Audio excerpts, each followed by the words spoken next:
Top 10 Legendary Pranks.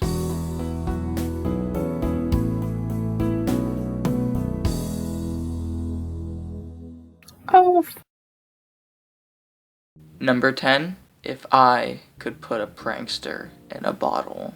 According to legend, and every site I read, the Duke of Portland bet the Earl of Chesterfield that he could advertise the most insurmountable idea and still, I quote, find enough fools in London to fill a playhouse and pay handsomely for the privilege of being there, end quote. And surprisingly, it worked. In January of 1749, they posted an ad in the London newspaper stating that a man would be trying to squeeze his entire body into a wine bottle. Okay, I have to stop here and say, I would have gone.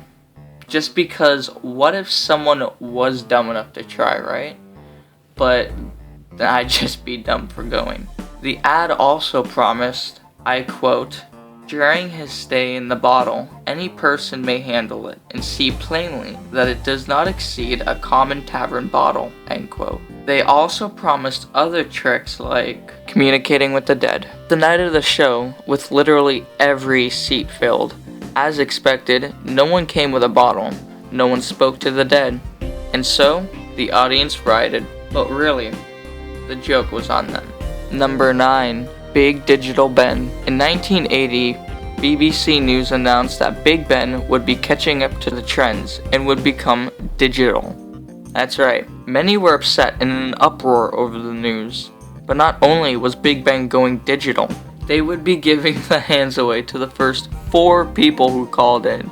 Only one man did so, but he never received his prize, just to mention in this top 10. Number 8. Spaghettisland. This is another hilarious prank from the BBC News. On April 1st, 1957, a BBC News broadcaster in London had said, I quote, Ticino, a Swiss region near the Italian border, had an exceptionally heavy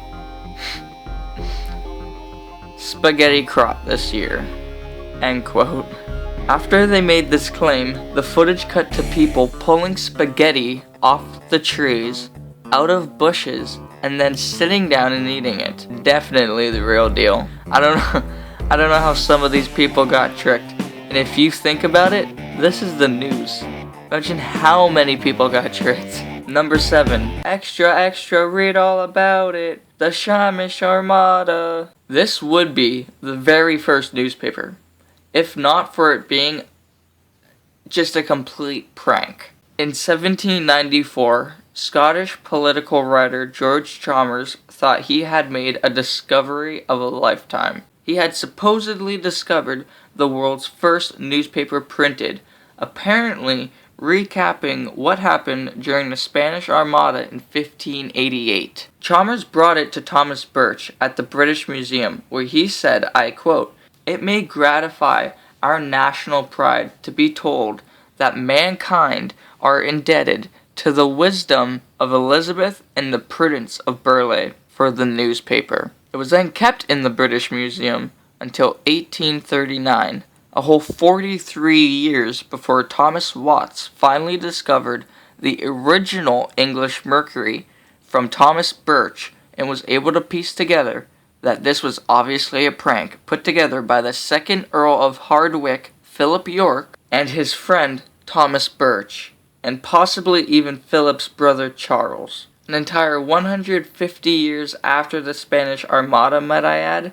This may not have been the oldest newspaper, but it's got to be the longest going prank. Number 6. Let the Taco Liberty Bell ring. Alright, let's just get crazy and crazier with our prank, shall we? Taco Bell literally pulled out all their resources for this one. Not really. In 1996, people all around America were surprised, to say the least, when they read in either the New York Times, the Washington Post, or the Philadelphia Inquirer that Taco Bell had bought the Liberty Bell. I quote, in an effort to help the national debt, end quote. But it doesn't end there. No, it does not. The bell was to be split between where it spends its days. Basically, It would spend 6 months in Philadelphia, Pennsylvania, where it currently resides. Then it would spend the other 6 months at Taco Bell's headquarters in Irvine, California. Later that day, though, Taco Bell released another ad stating it was all just a joke, but as a gesture of goodwill, they donated $50,000 for the upkeep of the Liberty Bell. That went from funny to hilarious to something awe-inspiring. I know it's only a bell, but it's things like making sure our historical monuments are well maintained surely can bring people together or create an amazing prank. Number 5. Aegirs feast turns into Loki's roast. Now we can't have a pranks list without having the god of mischief, right? Loki! All the gods were invited to the ocean giant Aegirs feast, which obviously didn't end good with Loki being there. The god of mischief and all, just mentioned it.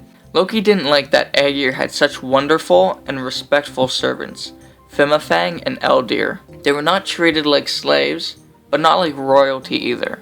So he became jealous and killed Fimafang right there. This enraged Aegir, and the other gods tossed Loki from the feast. Loki was able to use his silver tongue and talked his way back into the feast, pleading that he would change his way, he would behave, and that he just really wants some cheesecake.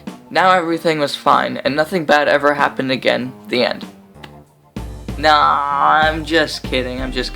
When Loki entered, he pulled out a microphone and dropped the biggest roast of all times on all the gods. Basically, he called Thor a coward, Odin a heretic, Odin's wife Frigg a whore, Freya an incestuous witch, and Tyr a cuckold. Truth be told, I don't think he wanted that cheesecake. Number 4. This Munks got Spunk. In the 15th century, Thomas Betson, a monk at England's Sion Abbey, would hollow out apples and put a large beetle in it, either causing the apple to rock back and forth or a unfortunate surprise to those who bite in it. That wasn't his only prank though. He was well known for making things levitate with no one around. By using a fine strain of hair and wax, he would make something like an egg hover across the hall. Number 3. Burger King of pranks. So, you guys thought Taco Bell buying Liberty Bell was pretty funny, right? Well, in 1998, Burger King announced that they had come out with the left-handed Whopper. Burger King said, I quote, "All condiments are rotated 180 degrees for our left-handed consumers." End quote. What's even more funny, people lined up in left-handed and right-handed lines to, apparently make sure they got the right burger.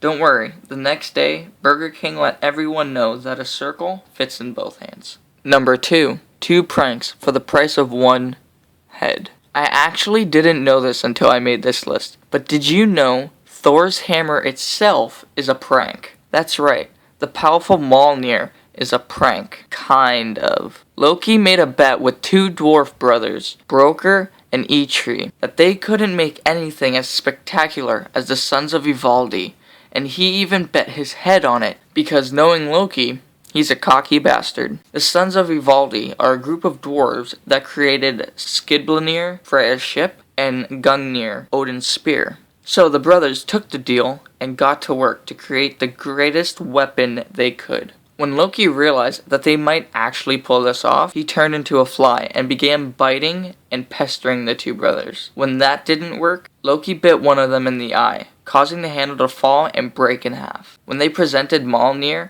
it had a much smaller handle than they intended, but the gods all loved it still, and so Loki lost the bet, but somehow was able to get away with keeping his head. Isn't that funny though, to think about? Thor would have a much longer hammer like he had in Marvel's Endgame, if not for Loki. Finally, our number 1, April Fools, the origins. Now, there's a variety of stories that can potentially be the inception of April Fools, and no one really knows which it is, but I decided to pick a few. In ancient Rome, they celebrated Hilaria, meaning joy. Romans would celebrate this at the end of March, but only by people in the cult of Sybil. They would dress up in costumes or disguises and poke fun at civilians, or if they were feeling rowdy enough, They would even begin mocking officers and other people of the law. Apparently, this was inspired by the Egyptian legend of Isis, Osiris, and Seth. Don't ask me, I'm just here for the pranks.